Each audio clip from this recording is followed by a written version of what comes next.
¿está bien? Y las áreas de educación neonatal. En las salas de neonatología, probablemente ahí, en las salas de neonatología donde nosotros vamos a encontrar las infecciones, los recién nacidos patológicos, que en la mayoría de los casos son recién nacidos que están con infección, infectados. ¿Está bien? Ahora, ellos fueron captados al nacer o fueron captados en esas salas de alojamiento conjunto. ¿Sí? Acá vamos a hablar específicamente de las infecciones de etiología o causa bacteriana, bacterias. Cuando hablamos de infecciones, sepsis neonatal, sepsis neonatal precoz, sepsis neonatal tardía, vamos a ver las definiciones enseguida. Estamos hablando de infecciones bacterianas.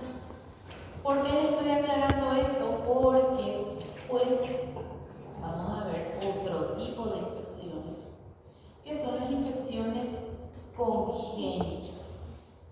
En la mayoría de los casos, no todas las infecciones congénitas que se manifiestan, algunos con síndromes específicos, algunos con infecciones congénitas, son virales, en la mayoría, no todas. Por ejemplo, la sífilis, o ustedes van a ver en el hospital, se le denomina también LUES, que es un término más antiguo, pero por lo menos es menos chocante para los familiares. LUES o sífilis congénita, que sabemos que no es un virus, que es el agente causal de la sífilis, ¿qué es? ¿Es una bacteria? Es una bacteria tipo una espiroqueta, le llaman, ¿verdad? Bueno, entonces no tiene forma de coco ni de vacío, por eso le llaman espiroqueta. Bueno, entonces vamos a hablar después de las infecciones congénitas. Ahora vamos a aclarar bien cuáles son los conceptos de infecciones en el recién nacido, que son totalmente diferentes a las etiologías, al manejo que vamos a tener en las infecciones, en las demás infecciones de los lactantes, los niños mayores. ¿Sí? Bueno, vamos a ir pasando. Bueno, vamos a identificar la patología. Vemos ahí que habla de sepsis y meningitis, íntimamente relacionados. El recién nacido es un ser que acaba de llegar al mundo, entonces está empezando recién a tener contacto con los gérmenes. O sea, su sistema inmunitario todavía no reconoce ningún germen. Entonces, es un niño inmunocomprometido, potencialmente inmunocomprometido, ¿sí? Y con la capacidad de actuar contra los gérmenes muy baja, ¿verdad? Bueno, entonces, en todo bebé recién nacido con sepsis tenemos que descartar la meningitis. Este es nuestro trabajo, gente. Identificar los factores de riesgo. Si yo no sé qué buscar, si yo no sé cuál es el factor de riesgo, entonces no voy a encontrar la infección. Si yo no encuentro la infección, entonces no voy a tratar a ese niño. Ese niño no se va a tratar y ya salvo las consecuencias. Entonces, identificar factores de riesgo. Tenemos que identificar los agentes etiológicos, las causas. En este caso, bacterias principalmente. Conocer y aplicar medios diagnósticos y conocer las pautas de tratamiento. ¿Sí? Principalmente los medios diagnósticos tenemos que saber factores de riesgo, agentes etiológicos y cómo yo voy a hacer para llegar al diagnóstico, por lo menos para empezar a estudiar a ese niño y la conducta a tomar. Bueno, tenemos la sepsis neonatal, ¿sí? ¿Qué es la sepsis? Este concepto es muy importante. Cuadro de respuesta inflamatoria sistémica posiblemente producida por una infección. Entonces vemos que la sepsis neonatal tiene el mismo significado o concepto que la sepsis en cualquier edad. Es un síndrome de respuesta inflamatoria del organismo del paciente, pero que está desencadenado ¿por qué? Por una infección. Esa es la sepsis. Es un SIRS, pero de causa infecciosa. Bueno, ¿cómo yo voy a determinar que este paciente está con una respuesta sistémica inflamatoria? ¿Sí? Bueno, en un SIRS voy a tener alteraciones de la frecuencia cardíaca, más de 180 latidos por minuto. Sabemos que en el recién nacido, ¿cuánto es la frecuencia cardíaca normal? Entre 120 y 160. Bueno, entonces tengo que saber qué es lo que es normal para poder determinar cuándo es patológico. Bueno, acá ya me dice, si yo tengo dos o más de los siguientes criterios, bueno, estoy ante un SIRS. Frecuencia cardíaca más de 180, alteraciones de la frecuencia respiratoria, más de 60 respiraciones por minuto. Entonces, ¿cuánto es normal? La frecuencia cardíaca de un recién nacido, ¿hasta cuánto es normal? Hasta 60. ¿Está bien?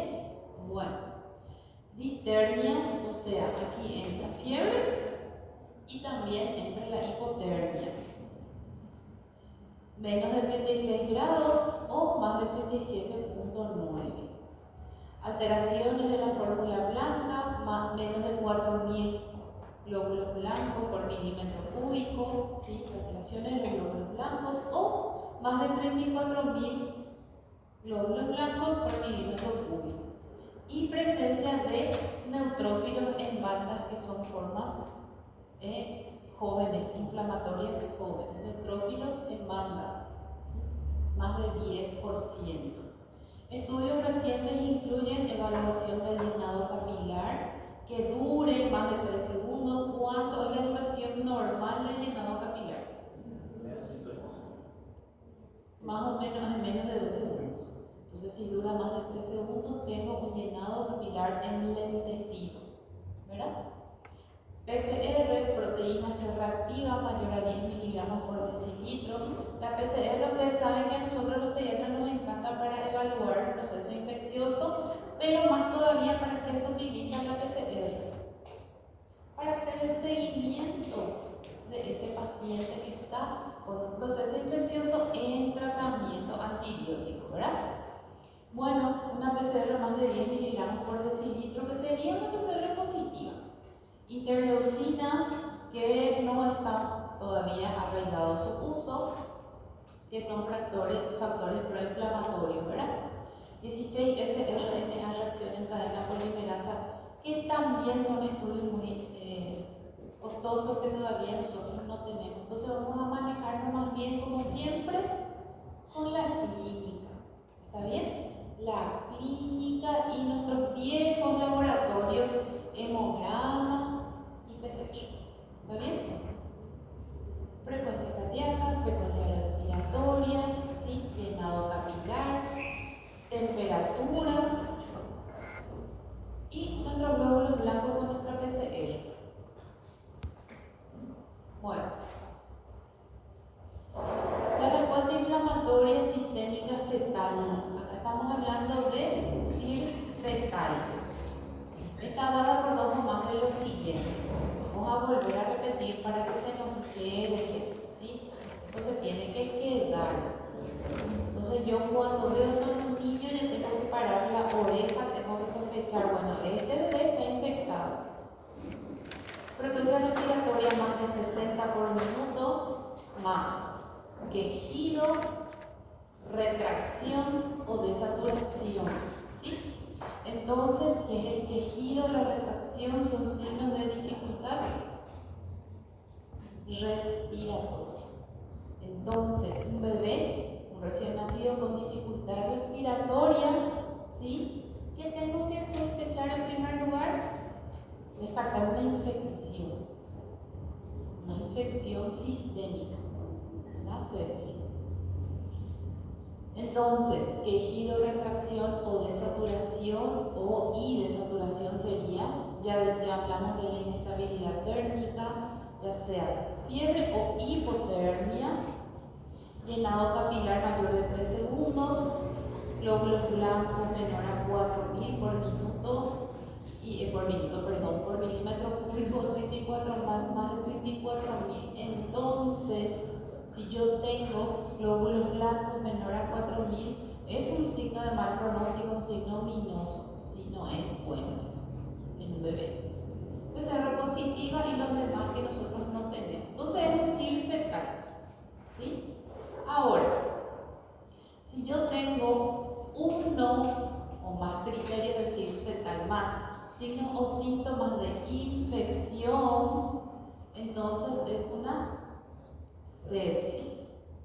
Y una sepsis asociada a hipotensión o disfunción de un órgano, ¿sí? Tengo alteración de un órgano, el niño empieza a tener encefalopatía, convulsionar, o empieza a hacer que sería otro órgano, riñón, ¿verdad? Insuficiencia renal, insuficiencia hepática. Entonces ahí tengo una sepsis severa. La sepsis severa con hipotensión que requiere soporte con fluidos e inotrópicos, shock séptico. Y fallo multiorgánico a pesar del tratamiento de soporte, antibiótico terapia, fluidos inotrópicos, es un síndrome de disfunción multiorgánica o fallo multiorgánico que lleva a la muerte. Esto ocurre mucho más frecuentemente en el recién nacido que en un niño en cualquier otra edad. Sí, esto vamos a ver mucho más frecuentemente, lastimosamente. Bueno, criterios diagnósticos sugestivos de sepsis en neonatos. Volvemos a repetir. Si acá no se queda, ya no se va a quedar. Inestabilidad térmica, ya dijimos, hipotermia o fiebre. Alteraciones de la frecuencia cardíaca. Acá ya me habla, aparte de la taquicardia, más de 180 latidos por minuto, está hablando de bradicardia. ¿Sí? Ya dijimos, signos de dificultad respiratoria, taquipnea, quejido, tiraje o retracciones, desaturación, alteraciones del estado mental, un niño que está somnoliento todo el tiempo o una encefalopatía, ¿verdad? Convulsiones, por ejemplo. Acá ya me habla también de hipoglicemia. Aparte de ser un niño inmunodeprimido recién nacido, también es un bebé que es muy susceptible a alteraciones metabólicas. Entonces ahí estamos hablando de glicemia, de calcio, de electrolitos, ¿sí? Intolerancia digestiva, no tolera vía oral, ¿está bien? Y las variables hemodinámicas. Una presión arterial para ese bebé por 2 de pie estándar por debajo de lo normal, entonces también es una alteración. Una presión sistólica menor a 50 el primer día o menor a 65 hasta el mes. Y hablamos de variables de perfusión tisular. El relleno capilar enlentecido me indica que también esa sangre no está llegando adecuadamente a otros órganos, ¿sí? Y al no llegar a otros órganos, entonces, ¿qué empieza a haber en el recién nacido, en el paciente? Acidosis láctica, ¿verdad? Acidosis. En el caso de una sepsis tendría que ser una acidosis metabólica. Bueno, hablamos de lo que son las variables clínicas, ¿sí? Ahora vamos a hablar de las variables inflamatorias. Volvemos a repetir, leucopenia o leucocitosis, casi con reacción leucemoide, neutrófilos inmaduros o neutrófilos en banda. Cuando leen inmaduro o en banda es lo mismo, eso me indica que hay un proceso infeccioso en curso de causa bacteriana. ¿Está bien? Neutrófilos inmaduros o en banda. Relación neutrófilos inmaduros total mayor a 0,2. Plaquetas menor a 100.000, también ese es un signo de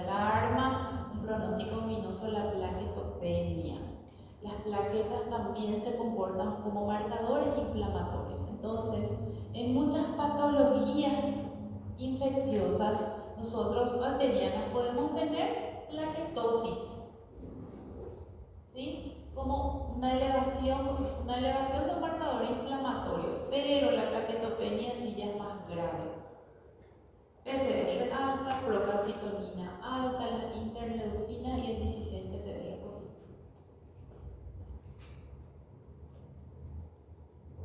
Bueno, entonces acá es otro concepto que nosotros tenemos que manejar, porque vamos a ver que la sepsis neonatal se va a clasificar en temprana y tardía. Es de inicio precoz cuando se presenta dentro de los 3 días de vida. La sepsis neonatal de inicio precoz. El 85% se presenta en las 24 horas y el 5% en las 24 a 48 horas. O sea, rápidamente se deteriora ese niño que está infectado, ¿sí? Un porcentaje menor se presenta dentro de 48 y 72 horas. El inicio es más rápido, obviamente, en los recién nacidos prematuros.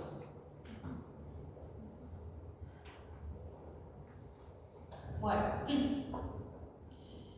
esta sepsis neonatal temprana o precoz nosotros vamos a tener por adquisición de microorganismos provenientes de la mamá, ya sea por diseminación hematógena, por una infección en curso de la mamá, una infección urinaria, por ejemplo, que es lo más común, o a través de gérmenes, o sea, a través del canal del parto, con gérmenes que están colonizando el canal del parto, la vagina de la mamá.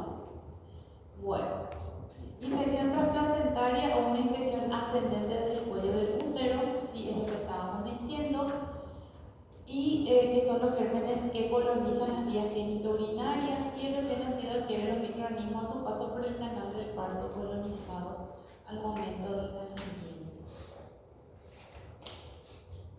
Bueno, ¿cuáles son esos gérmenes? ¿Se acuerdan ustedes cuando hablamos de meningitis, de neumonía? Hablamos de un apartado de las etiologías, y las etiologías se volvían a clasificar dependiendo de la edad. Entonces ahí primerito, recién nacido, ¿verdad? Y para recién nacido siempre hay gérmenes diferentes a los demás. Las demás edades generalmente son los mismos gérmenes, ¿sí? Solo que hay predominio de uno o de otro en tal edad. En este caso son gérmenes totalmente diferentes que difícilmente nosotros encontremos a partir de los 3 meses de edad en adelante, ¿sí? Ese 1 mes, que es el periodo donde termina, ¿sí?, el periodo neonatal, hasta los 3 meses más o menos, podemos tener extrapolaciones de gérmenes, ¿sí? Podemos tener gérmenes de niños mayores y podemos tener todavía gérmenes de canal del parto a esa edad. Entonces, ¿por qué es importante esto? Porque esa edad límite entre los 1 mes a los 3 meses nosotros podemos todavía manejarnos con protocolos de neonatología, podemos elegir manejarnos con protocolos de neonatología o ya, dependiendo del estado del paciente, tener en cuenta protocolos ya de pediatría. Bueno, entonces estamos hablando de quiénes, del estreptococo del grupo B. Estreptococo del grupo B o, ¿cuál es su otro nombre? El nombre en latín, ese que tiene los... Sí, Agarictiae. La Escherichia coli, ¿sí? Klebsiella enterobacter serratia, podemos encontrar también gérmenes gram negativos, y la Listeria monocytogenes. Entonces, cuando nosotros estamos hablando de gérmenes causantes de infecciones en recién nacidos, sepsis, meningitis, que colonizan canal del parto o vías genitourinarias, estamos hablando principalmente de estos 3: estreptococo del grupo B o Agalactiae, Escherichia coli y Listeria monocytogenes. Entonces, mi antibiótico terapia tiene que ir dirigida principalmente para cubrir estos 3 gérmenes. Bueno, la tardía se produce luego de los 3 días de vida y se adquiere desde el entorno de los cuidados. Organismos que han sido implicados son Haemophilus influenzae, neumococo,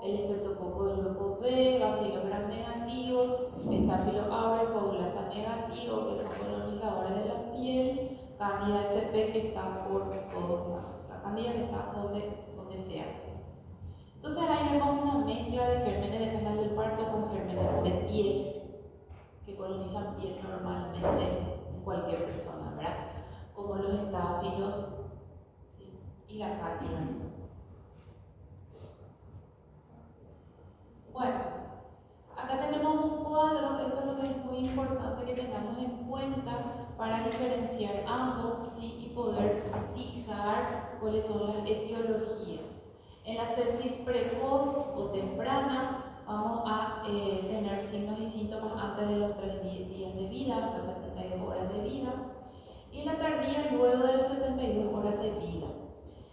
En la sepsis precoz vamos a tener factores de riesgo perinatales, ¿sí? Ruptura prematura de membranas de varias horas, 24, 36, 48 horas. Vamos a tener infecciones en la mamá, infección del tracto urinario, ¿sí? Y en la sepsis tardía vamos a tener factores de riesgo postnatales. ¿Cuál sería, por ejemplo, un factor de riesgo postnatal? Mal cuidado en la asepsia del muñón umbilical, por ejemplo, mala asepsia del muñón umbilical, que es una puerta de entrada, ¿verdad? Tenemos la sepsis precoz que es fulminante, generalmente es una infección muy aparatosa, el bebé directamente ya se manifiesta con signos de circe.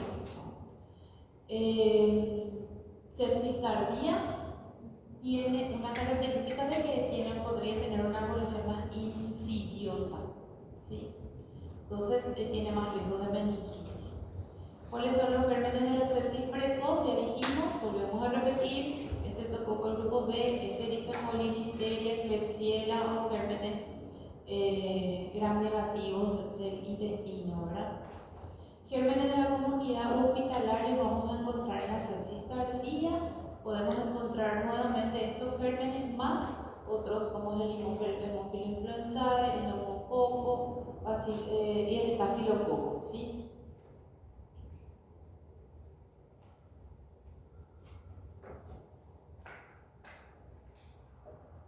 Bueno, en la sepsis neonatal temprana, recién nacido aparentemente sano y alta probabilidad de sepsis neonatal temprana. Recién nacido con signos clínicos de sepsis y alta probabilidad de sepsis neonatal temprana. Tenemos la sepsis neonatal tardía y la sepsis nosocomial. Esos son los, ¿cómo se dice?, escenarios en los que nosotros podemos encontrarnos, ¿sí? Bueno, la sepsis neonatal temprana es fácil, ¿sí? Es fácil. El chico está infectado, se interna, todos los estudios, cultivos, antibiótico terapia, ¿sí?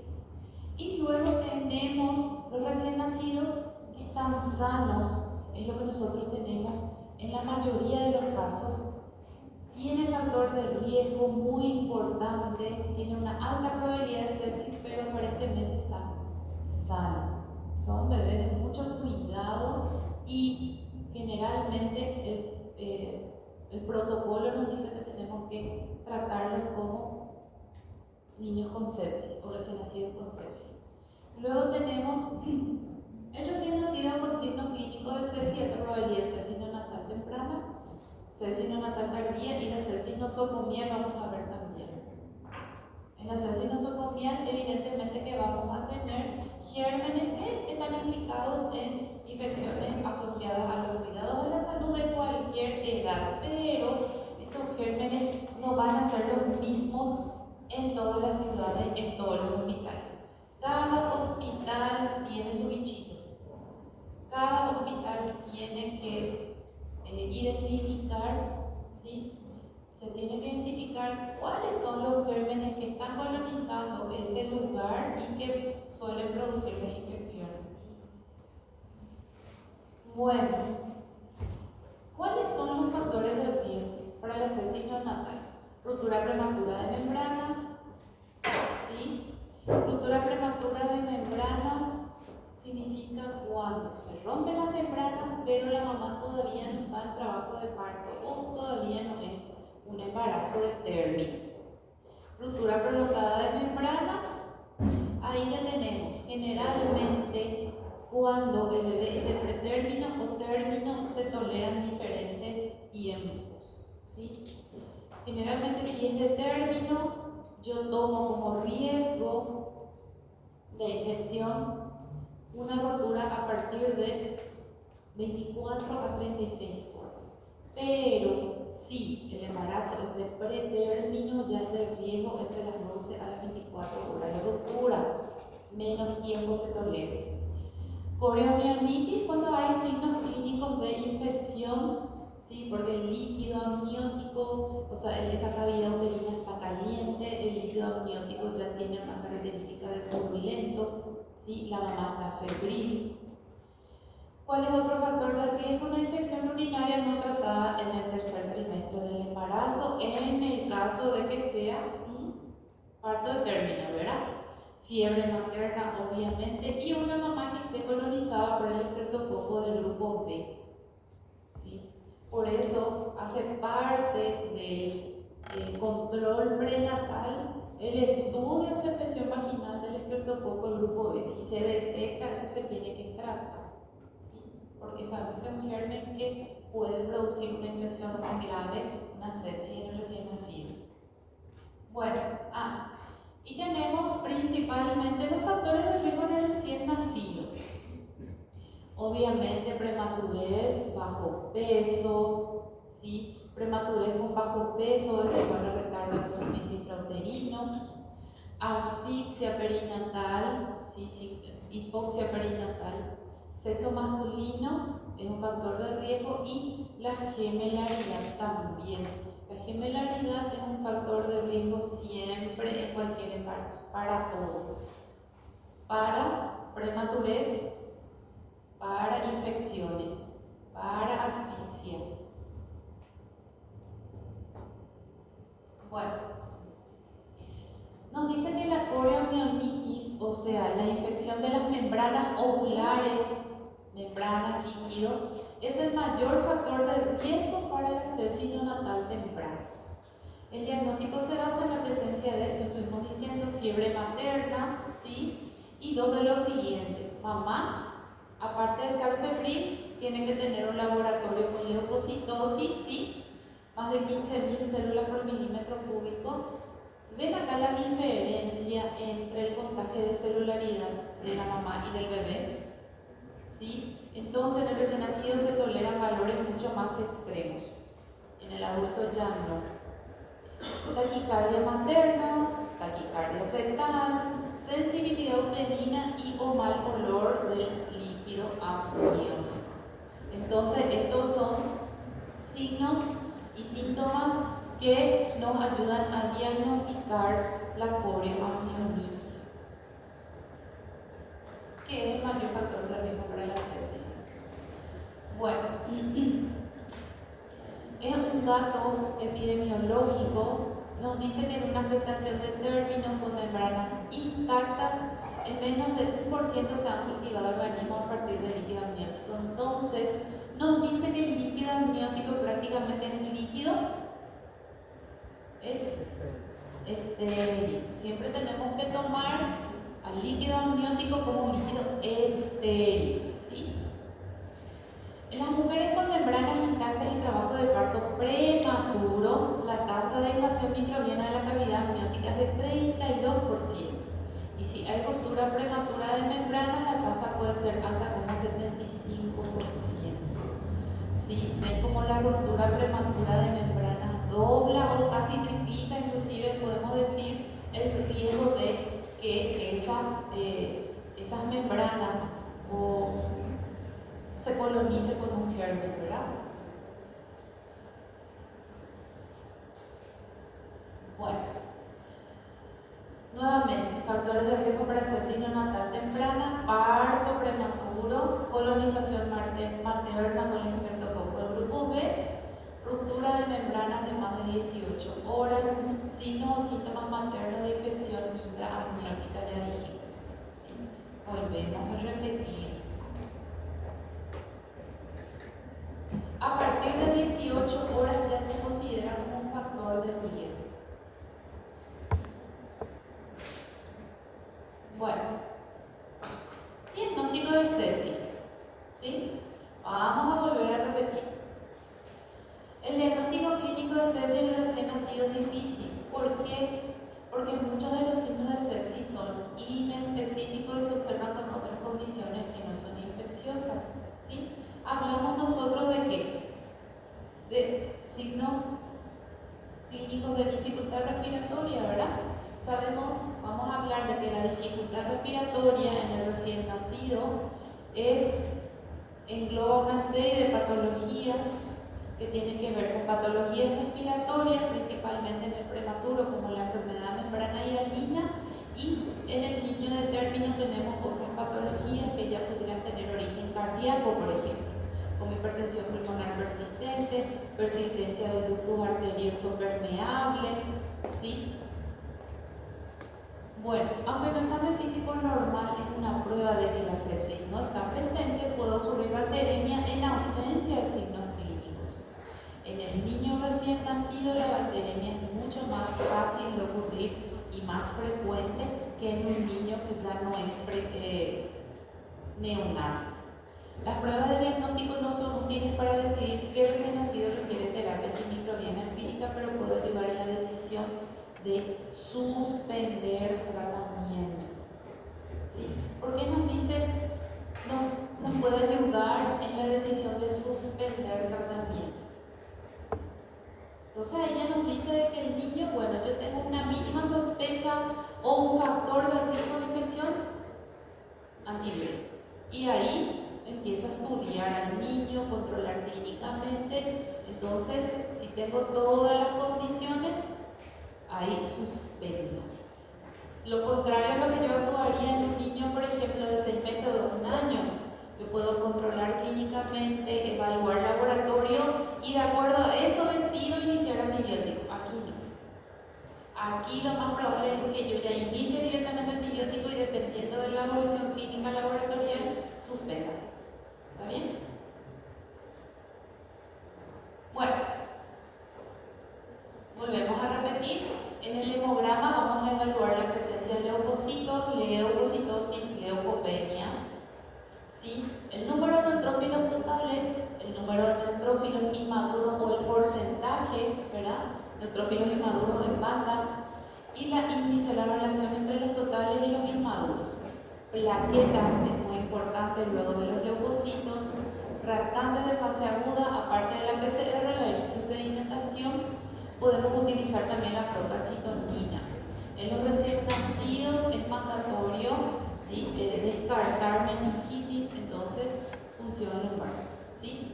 Citoquímico del líquido cefalorraquídeo, tinción de Gram, porque la tinción de Gram me va a dar en el transcurso de horas, si es que ahí se ve un germen, ya me va a dar más o menos una idea de qué germen es el implicado. Si es un coco gram negativo, coco gram positivo, un bacilo gram negativo, bacilo gram positivo, ya voy a tener una idea. Si es un bacilo gram positivo, ¿qué es? ¿Qué germen? Si es un coco gram positivo, ¿qué es? Los coco gram positivos son los Staphylococcus streptococcus. Y un bacilo gram positivo, la E. coli, ¿qué es? Bacilo gram negativo. ¿Y cuál es el bacilo gram positivo? ¿Existe? El hemófilo es un bacilo gram positivo. Hemófilo influenzae. ¿Está bien? Bueno. Entonces, no era de parte que estudiamos había sido en microbiología la tinción de Gram. Es muy importante, ¿sí? Porque el cultivo, ¿cuánto tiempo tarda? 5 días. Voy a esperar 5 días para saber que había sido el paciente que yo estuve tratando, era un meningococo. Con la tinción de Gram, yo ya voy a ver qué me apareció ¿cómo me aparece el meningococo en la tinción de Gram? La primera respuesta ya le di, meningo es un coco, muy bien. Gram positivo, gram negativo.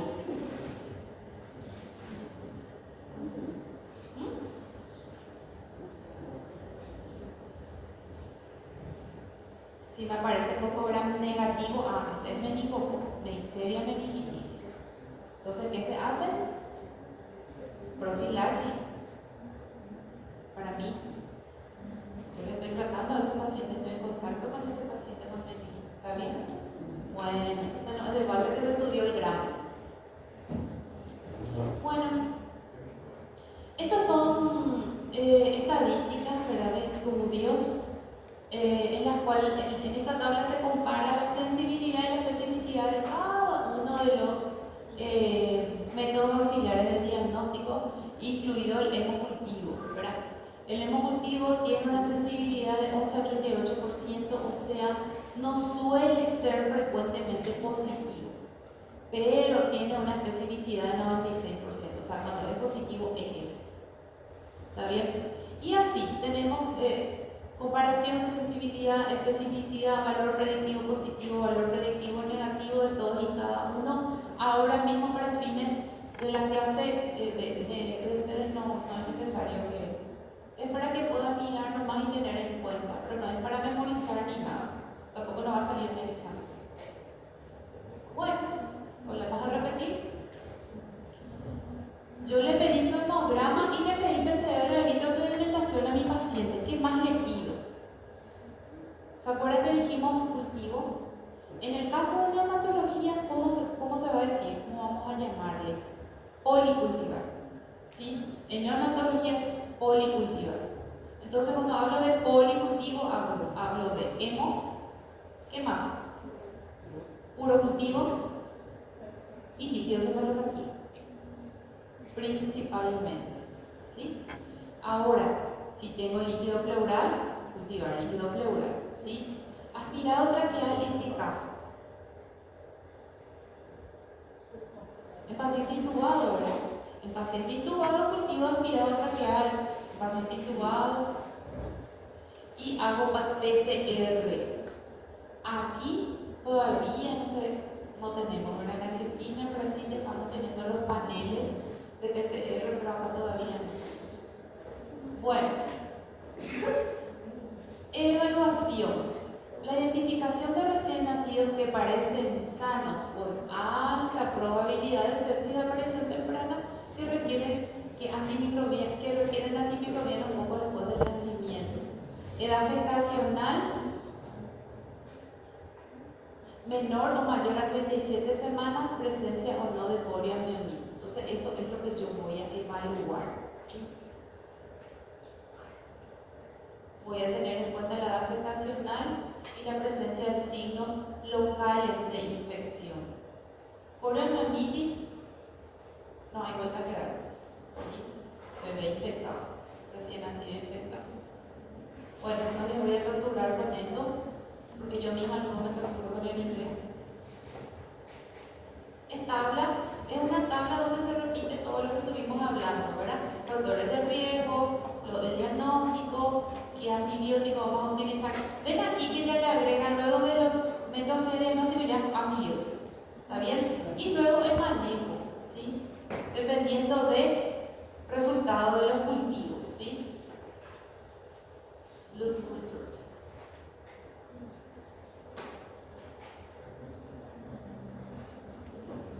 Bueno,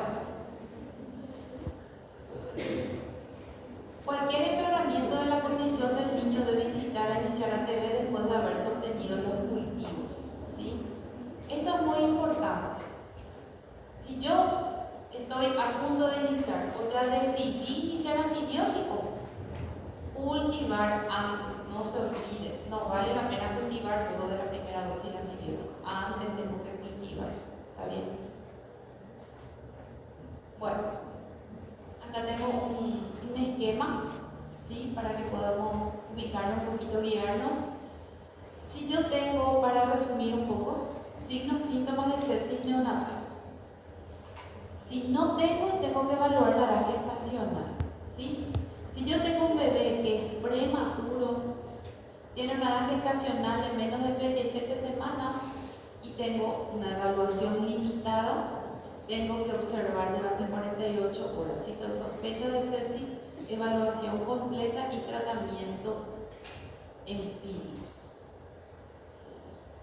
Más de 37 semanas, ahí puedo pecar porque ya es un bebé de término. Cuando hablamos de evaluación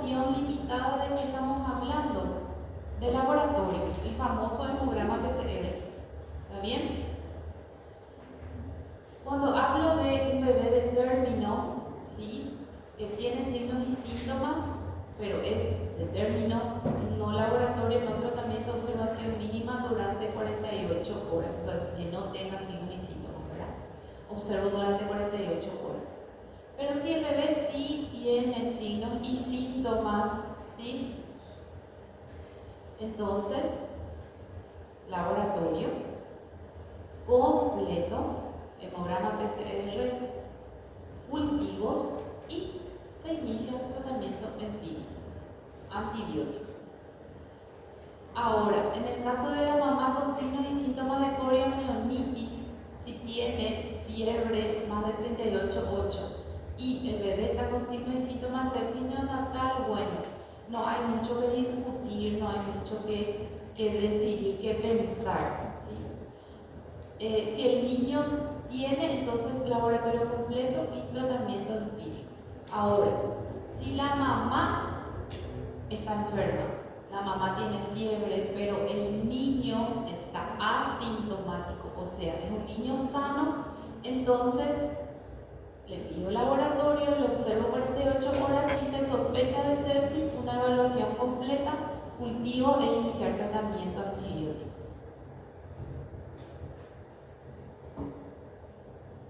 Bueno, función lumbar. ¿En qué voy a hacer? En el recién nacido con signos clínicos de sepsis temprana tardía, ¿sí? Signos o síntomas de sepsis se hacen. Cultivo. Delito cefalorraquídeo. Función lumbar. No en el recién nacido asintomático con riesgo de infección o con probabilidad de sepsis, sí con presencia de bacteriemia por hemocultivo. Ahora, si en el hemocultivo hay bacteriemia, se debe hacer función lumbar. Bueno, nosocomial a las 48 horas después de la admisión en un bebé que no tenía evidencia de infección en la admisión.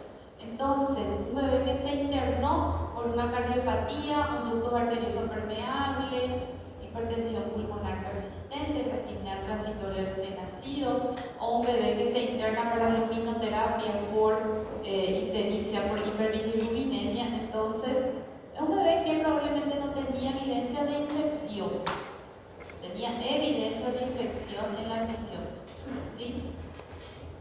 Pero luego de las 48 horas de su internación sí ya empezó a tener evidencia de infección que se caracteriza por crecimiento de un patógeno no relacionado con infección en otro sitio de cultivo de sangre o una PCR positiva en presencia de características clínicas de infección. Bueno, se controla el proceso infeccioso, restaurar perfusión tisular adecuada, equilibrio hidroelectrolítico, control del medio interno, hidratación, ¿sí?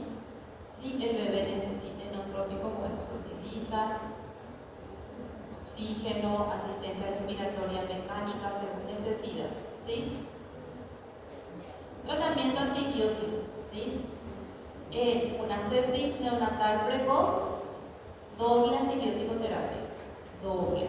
Cefotaxima más ampicilina, ¿sí? Esa es la primera opción. Cefotaxima a 100 miligramos kilopeso y la ampicilina 150, 10 a 14 días. ¿Está bien? La otra opción sería ampicilina más gentamicina o ampicilina más amikacina. La sepsis neonatal tardía, que no es de origen nosocomial, cefotaxima más ampicilina también. Ven que prácticamente no varían las opciones. En la neonatal tardía sí ya tenemos que utilizar antibiótico terapia que me cubra gérmenes de origen nosocomial. Por ejemplo, gram negativo, ¿verdad?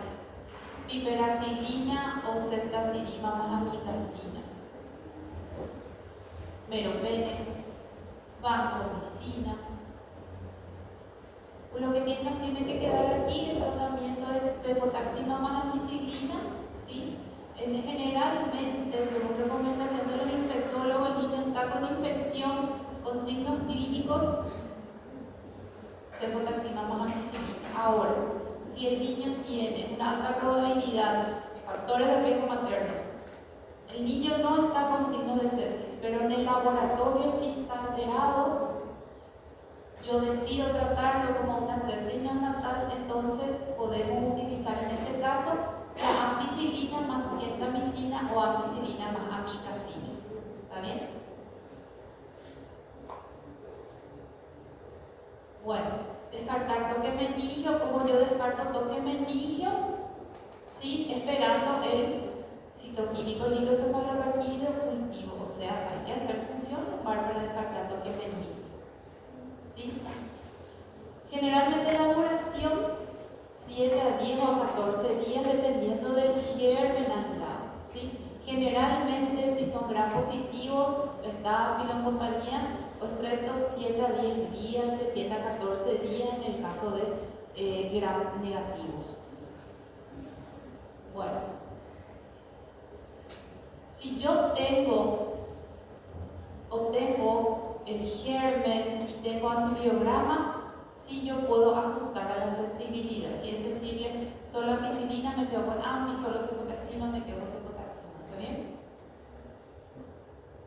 Bueno, en la meningitis neonatal generalmente están implicados el estreptococo grupo B, E. coli y listeria, que son los 3 gérmenes principales. Bueno, ¿cuáles son las características del líquido cefalorraquídeo normal en el recién nacido? En el recién nacido de término, más o menos el volumen es de 40 ml, en el de pretérmino 10 a 30 ml. Santo crómico. ¿Cuál es la característica de un líquido cefalorraquídeo normal?